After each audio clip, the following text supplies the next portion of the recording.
NDA के दिलीप जायसवाल, मंगल पांडे, सम्राट चौधरी, अब आ जाइए यहाँ के भ्रष्टतम नेता सर्वदलीय अशोक चौधरी।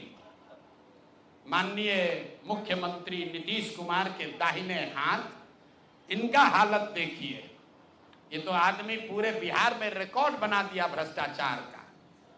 हम लोग अभी तक सुनते आए हैं कि लालू जी बेनामी प्रॉपर्टी खरीदते थे। अब इनका देखिए बेनामी प्रॉपर्टी का हालत। ये दस्तावेज इतना है कि जैसा मुन्ना जी बता रहे हैं कि समेटते समेटते हम लोग थक गए कि भाई कितना भेजोगे। हमने अब कह दिया भाई अब और जमीन का कागज मत भेजो। भाई साहब के एक पीए हैं, पीए थे दत्त साहब, योगेंद्र दत्त, नाम याद रखिए।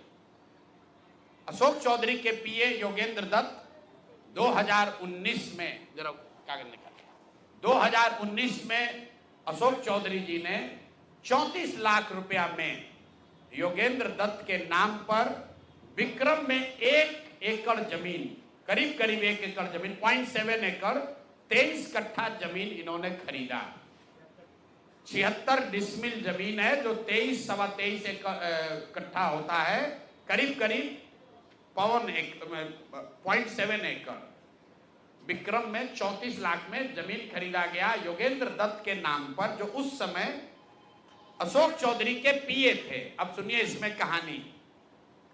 2 बरस के बाद दत्त साहब ने वो जमीन ट्रांसफर रजिस्ट्री कर दिया अशोक चौधरी के बेटी और अभी के सांसद शांभवी चौधरी के नाम पर 34 लाख रुपया में।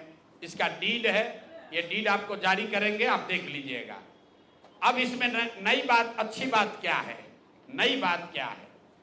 34 लाख रुपया में जो दत्त साहब ने जमीन खरीदी थी और यहां रजिस्ट्रार ऑफिस में लिखा गया 34 लाख रुपए में दत्त बेच रहे हैं जमीन शांभवी चौधरी को, और एक दत्त साहब को पैसा कितना गया बैंक से? 10 लाख रुपया। वो बैंक का अकाउंट डिटेल है, जरा दीजिए, तारीख आपको बता देते हैं कि 2 साल के बाद जो जमीन अशोक चौधरी ने अपने पीए के नाम पर खरीदी थी, वही जमीन वापस 2 बरस के बाद अपने बेटी के नाम पर लिखवा लिया, और 34 लाख के रुपए के जमीन के एवज में अशोक चौधरी ने दत्त साहब को 10 लाख रुपया बैंक से भेजा।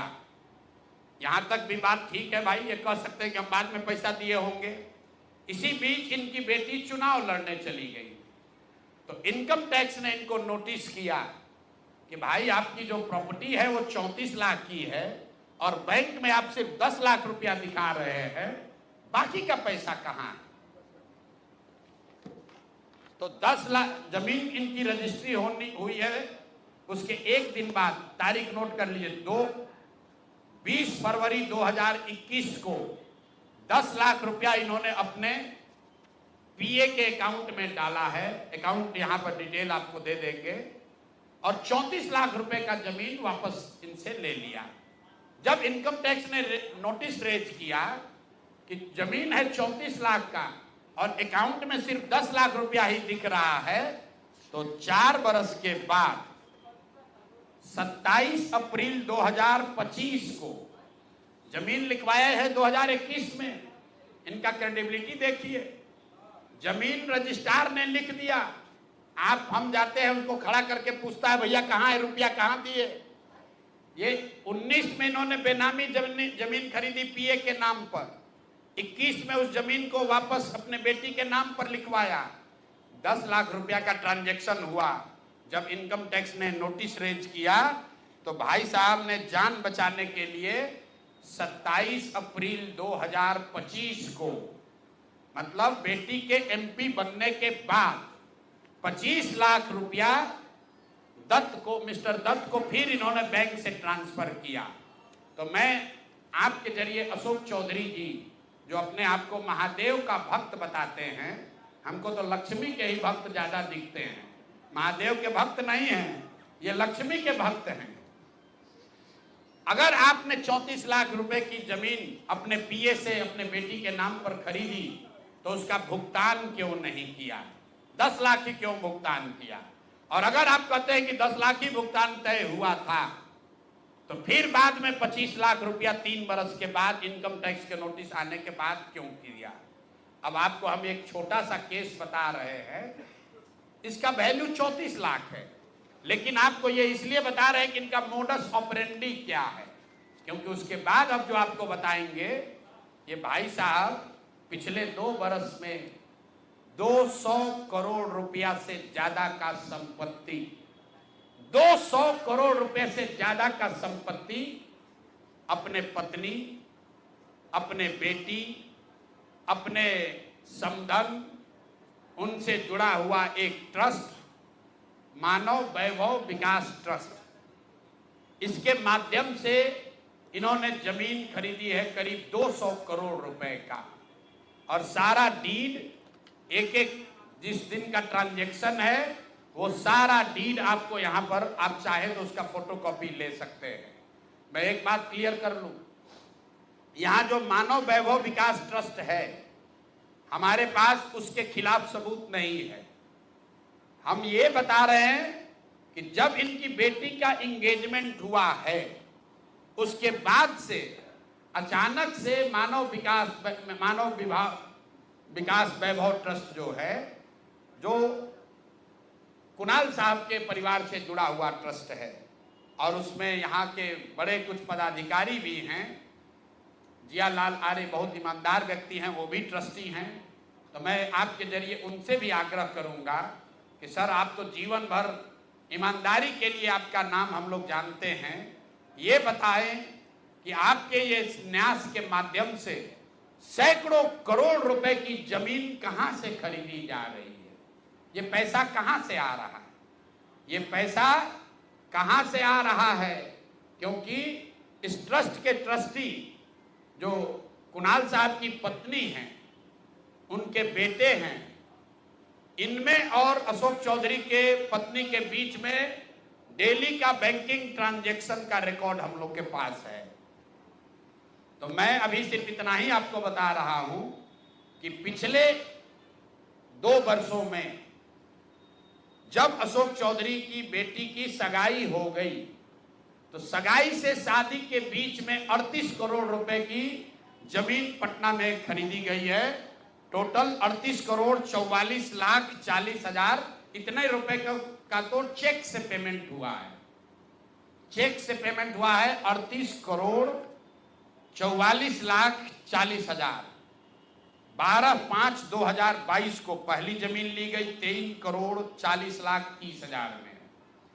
12/5/2022 को एक दूसरी जमीन ली गई जिसकी कीमत है 8 करोड़ 89 लाख 70 हजार। 8 दिन के बाद 20 मई 2022 को फिर एक तीसरी जमीन ली गई जिसका वैल्यू है 3 करोड़ 44 लाख 41 हजार। फिर 2 महीने के बाद 14 अप्रैल 2022 को जमीन खरीदी गई 7 करोड़ 20 लाख का। फिर 4 दिन के बाद 18 जुलाई 2022 को जमीन खरीदा गया 15 करोड़ 50 लाख का। और ये सारी जमीन इंगेजमेंट और शादी के बीच के डेट है, उतना ही आपको बता रहे हैं। और ये सारी जमीन क्या मालिकाना जाइए, दूसरे बड़े नेता हैं यहाँ के सम्राट चौधरी, यहाँ के उप मुख्यमंत्री हैं, भाई साहब नाम बदलने के विशेषज्ञ हैं। कई लोग, पिछली बार हमने आपको बताया था और लोग जानते भी हैं कि इनका नाम था राकेश कुमार, बाद में हुआ राकेश कुमार उर्फ सम्राट चौधरी। ये पूरी सच्चाई नहीं है, इनका ओरिजिनल नाम है सम्राट कुमार मौर्य। पहला नाम इनका है सम्राट कुमार मौर्य। 1998 में इन पर एक मर्डर का इल्जाम लगा। सदानंद सिंह जो वहां पर कांग्रेस के बड़े नेता थे और इनके परिवार के राजनीतिक विरोधी थे, उनको बम से मारकर उनकी हत्या कर दी गई, जिसमें लोग बताते हैं 6 लोगों की मृत्यु हुई। उस केस में आज के सम्राट चौधरी और तब के सम्राट कुमार मौर्य एक्यूज्ड थे, बजाबता जेल गए और 6 महीना के बाद जेल से निकले, नाबालिग होने के नाम पर इनको जेल से निकाला गया। तो पहले तो सम्राट चौधरी, उनके समर्थक और चाल चरित्र चेहरा की बात करने वाले भाजपाई, और उससे भी बढ़कर बिहार में भाजपा को, एनडीए को वोट देने वाले लोग एक बार जरा जान जाइए कि आपका उप मुख्यमंत्री मर्डर का एक्यूज्ड है, जेल में रहा है, और जेल से सिर्फ इसलिए छूटा क्योंकि इन्होंने प्रमाण दिया कि हम नाबालिग हैं। सदानंद सिंह, उनकी हत्या हुई, जिसमें ये नामजद अभियुक्त है, जेल गए। अब दूसरी बात सुनिए, जब ये भाई साहब मंत्री बने, बिना विधानसभा विधान परिषद के सदस्य हुए, इनको मंत्री बनाया गया। तो जब मंत्री बने तो इन पर कम उम्र होने का एक केस हुआ, जिसकी वजह से इनको बर्खास्त किया गया। ये बात तो सब लोग जानते हैं, और सम्राट चौधरी भी कहते रहे वो मामला तो पुराना है, सब सेटल हो गया। अब क्या सेटल नहीं हुआ है वो हमसे सुन लीजिए। उस केस के पिटीशन में सुप्रीम कोर्ट में लिख के दिया गया कि इन्होंने जब मैट्रिक का एग्जाम दिया, तो मैट्रिक का एग्जाम इन्होंने दिया है सम्राट कुमार मौर्य के नाम से, और सुप्रीम कोर्ट के हलफनामे में यह लिखा गया कि सम्राट कुमार मौर्य उस समय के, इन्होंने इनका एडमिट कार्ड, इनका रोल नंबर, वो सब जारी किया, सुप्रीम कोर्ट के दस्तावेज में है। और बिहार विद्यालय परीक्षा समिति जो मैट्रिक का एग्जाम दे कराती है, इनसे पूछा गया सुप्रीम कोर्ट के द्वारा इनके पढ़ाई के एज के बारे में, क्योंकि मैट्रिक के सर्टिफिकेट को ही एज का दस्तावेज माना जाता है। तो उसमें बिहार विद्यालय परीक्षा समिति ने बताया कि सम्राट कुमार मौर्य करके जो विद्यार्थी मैट्रिक की परीक्षा पास करने का दावा कर रहे हैं, ये एक्चुअली 234 नंबर इनको आया था, ये मैट्रिक परीक्षा फेल हो गए थे। ऐसा हलफनामा सुप्रीम कोर्ट में दायर किया गया। तो इसको ध्यान रख लीजिए, 1998 में सुप्रीम कोर्ट में जो दस्तावेज जमा किया गया, जिसके आधार पर सुप्रीम कोर्ट ने इनके एज का निर्धारण किया, उस दस्तावेज के मुताबिक सम्राट कुमार मौर्य मैट्रिक का एग्जाम पास नहीं किए, उनको 234 नंबर आया, उनको फेल कर दिया गया। इसका दूसरा प्रमाण यह है कि 2010 में जब सम्राट चौधरी ने अपना हलफनामा दिया, तो उसमें लिखा कि मैं 7वीं पास हूं, 7वीं पास है। तो जो सुप्रीम कोर्ट में दस्तावेज है, उसको सम्राट चौधरी ने भी 2010 में स्वीकार किया है। अब मेरा और जन सुराज का सीधा सवाल है, पूरे बिहार के युवाओं की ओर से, पढ़े लिखे समाज की ओर से, कि इस राज्य के डिप्टी सीएम ये बताएं कि वो मैट्रिक कब पास किए हैं, किस साल इन्होंने मैट्रिक पास किया। आप लोग पत्रकार बंधु उनसे खाली इतना पूछ लीजिए कि सर किस साल आप मैट्रिक पास किए हैं, क्योंकि 2010 के बाद मैट्रिक का एग्जाम दिए नहीं है। डिग्री लगाए हैं अपने हलफनामा में, फर्जी, वो कई बार चर्चा हो गई कि उनका जो डिग्री है वो फर्जी है, डॉक्टरेट कहाँ यूनिवर्सिटी ऑफ कैलिफोर्निया से किए हैं, वो सब बात छोड़ दीजिए।